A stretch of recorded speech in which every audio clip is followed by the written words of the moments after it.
comment cette légende du football est arrivée au FC Barcelone, comment il en est parti. Dans cette vidéo, on va découvrir le passage de Diego Armando Maradona au FC Barcelone.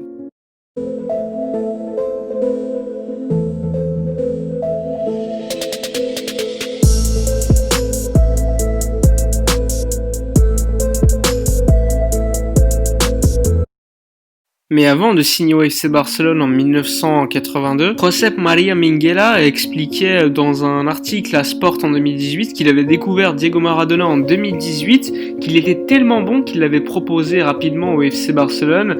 Et à cette époque-là, c'était Jaume Rosell qui était le dirigeant sportif et directeur général du club, qui était le père de Sandro Rosell, pour ceux qui se rappellent, l'ancien président du FC Barcelone. Donc à l'époque, le président c'était Agustí Montal Costa, et ils ont exclu un accord pour signer Maradona parce qu'à l'époque c'était trop cher, $100 000 pour un jeune de 16 ans, c'était clairement pas possible. À cette époque-là, on est en 1977 et 2 ans plus tard, en 1979, les négociations elles reprennent et finalement en 1980, tout est bouclé entre Maradona et le FC Barcelone jusqu'au tout dernier moment où Julio Grondona, qui était le président de la fédération argentine, a demandé à arrêter les négociations et ils ont dit qu'il fallait pas que Diego Maradona quitte l'Argentine puisque les Argentins se préparaient pour la Coupe du Monde 1982 en Espagne. Alors le Barça a dû attendre, prendre son mal en patience et l'opération peu à peu elle devenait encore plus compliquée. Argentinos Juniors, qui était le club de Diego Maradona, a prêté le crack argentin à Boca Juniors avec une option d'achat, mais à ce moment-là le club argentin n'avait pas énormément d'argent, donc le Barça a retenté en 1980 de signer Diego Maradona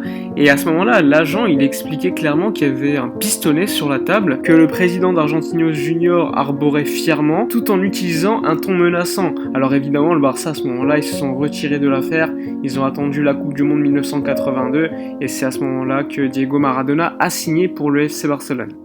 En 1982, Maradona est transféré au FC Barcelone pour environ 7,3 millions de dollars par une équipe où il aura démontré être le patron, être le meilleur joueur du championnat argentin, c'est Boca Juniors. Pendant de longues années, pour garder Maradona, Boca Juniors s'est endetté et l'Argentine est dans une situation économique déplorable. Ainsi, le départ de Maradona vers l'Espagne représente bien ce déclin de la société argentine qui n'aura pas réussi à garder le joyau de la couronne, El Pibe de Oro, Diego Armando Maradona. Mais avant même de débuter pour le FC Barcelone, la popularité de Maradona est d'emblée sérieusement écornée pour sa prestation lors de la Coupe du Monde de football de 1982, organisée justement en Espagne, juste avant le début de la Liga.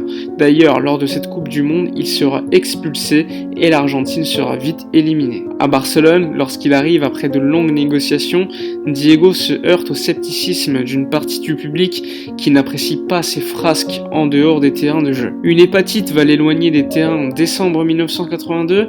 Enfin, il doit faire face à des défenseurs très rugueux, beaucoup plus rugueux que ce qu'il a connu en Argentine, à tel point qu'il se fera agresser de nombreuses fois sur les terrains sous les yeux des arbitres qui ne sanctionnent pas les défenseurs. Jusqu'au jour où le FC Barcelone affronte l'Athletic Bilbao et que le très rugueux Andoni Goicoechea qui va briser la cheville de Diego Armando Maradona, ce qui va l'écarter pendant quelques mois des terrains. Et ce tacle assassin, Diego Armando Maradona ne va jamais l'oublier. En parallèle, Diego n'arrange pas son image en ayant une vie nocturne très agitée, où il écume les boîtes de nuit. D'ailleurs, lui-même a avoué que c'est aussi à Barcelone qu'il a commencé à prendre de la cocaïne. Maradona était une star sur les terrains, mais également hors des terrains. Et il faut savoir qu'il dépensait énormément d'argent, à tel point qu'il était obligé de prendre des prêts dans différentes banques suisses. Dès lors, il y avait énormément de critiques à Barcelone concernant l'environnement de Diego Maradona, comment il utilisait son argent. Il faut savoir que lorsque Maradona voyageait avec l'équipe,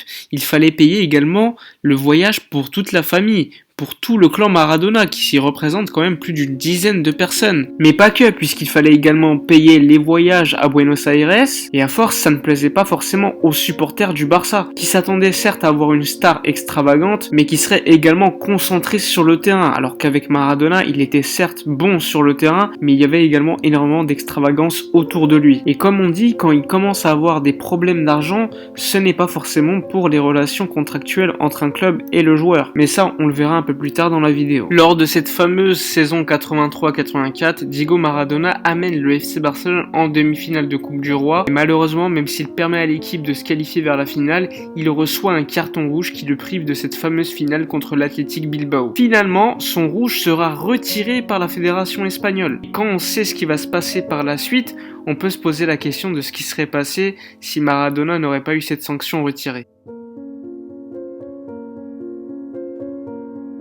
En 1984, Diego conclut son épopée barcelonaise en étant à l'origine d'une bagarre générale contre l'Athletic Bilbao lors de la finale de la Coupe du Roi en présence de Juan Carlos, alors roi d'Espagne. Il s'agit alors des retrouvailles entre le Pibe de Oro et son bourreau Goicoechea qui l'avait blessé auparavant et qui lui avait complètement détruit la cheville. Et ce nouveau coup de sang de la part de Diego va marquer le divorce de Diego Maradona avec la Catalogne et le Barça.